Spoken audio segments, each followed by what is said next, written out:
Assalamualaikum warahmatullahi wabarakatuh. Perkenalkan, nama saya Nova Halim dari Fakultas Perikanan dan Ilmu Kelautan, Program Studi Agrobisnis Perikanan, Angkatan 2021, kelas 7HN. Di sini saya akan mereview film atau dokumenter tentang yang berjudul Before the Flood. Jadi Before the Flood adalah sebuah karya film dokumenter yang dibintangi oleh aktor kelas dunia, yaitu Leonardo DiCaprio. Film ini sendiri melibatkan Fisher Stevens sebagai sang sutradara dan dirilis pada tahun 2016 silam.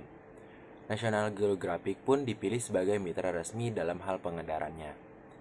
Before the Flood bercerita mengenai kisah 3 tahun perjalanannya yang dilakukan langsung oleh Leonardo DiCaprio bersama sang sutradara. Film ini sendiri dilatar belakangi oleh pengukuhan Leonardo DiCaprio sebagai duta perdamaian dari Perserikatan Bangsa-Bangsa atau PBB pada 2014 silam.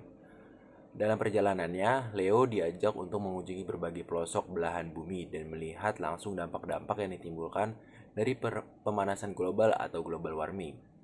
Pemanasan global ini timbul sebagai akibat dari pemanfaatan sumber daya energi yang berlebihan. Dalam setiap perjalanan yang dilakukannya, Leo selalu mendapati cerita-cerita yang berbeda.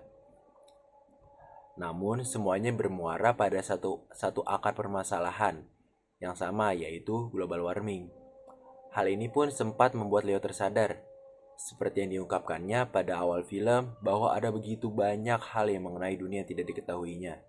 Salah satu bagian film yang menurut saya cukup menyentuh adalah bagian di mana Leo mengunjungi kutub utara dan secara beruntung, ia melihat langsung kawanan-kawanan narwal atau sejenis paus kecil dengan tanduk unicorn panjang yang mengarungi lautan es.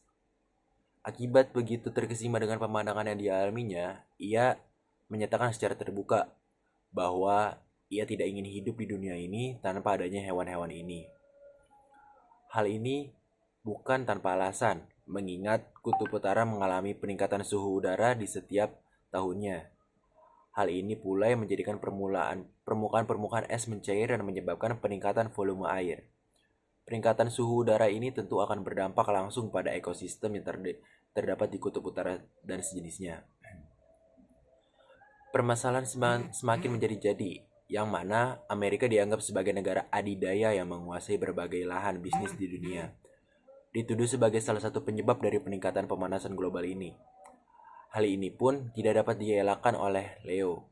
Ketika dirinya mengunjungi India dan bertatap muka dengan Sunita Narain, seorang aktivis lingkungan perempuan yang kental, Sunita secara berapi-api mengungkapkan kemarahan dan kekesalan kepada Leo mengenai Amerika yang hanya peduli terhadap rantai bisnis mereka dan melupakan dampak buruk yang ditimbulkan terhadap lingkungan.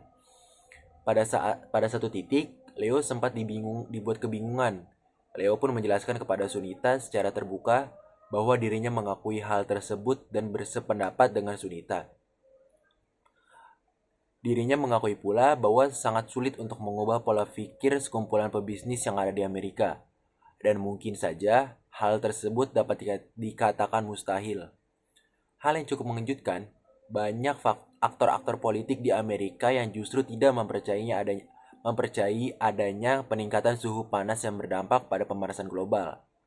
Donald Trump, yang saat itu belum didaulat sebagai presiden Amerika, secara terang-terangan malah mengungkapkan bahwa Amerika atau para pebisnis pada dasarnya membutuhkan pemanasan global sebagai bagian dari proyek bisnis mereka.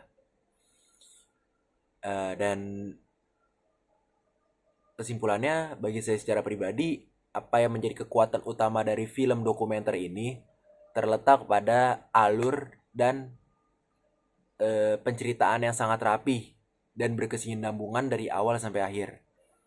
Dan tentu saja tokoh utamanya yaitu Leonardo DiCaprio yang menjadi peran penting dalam film ini.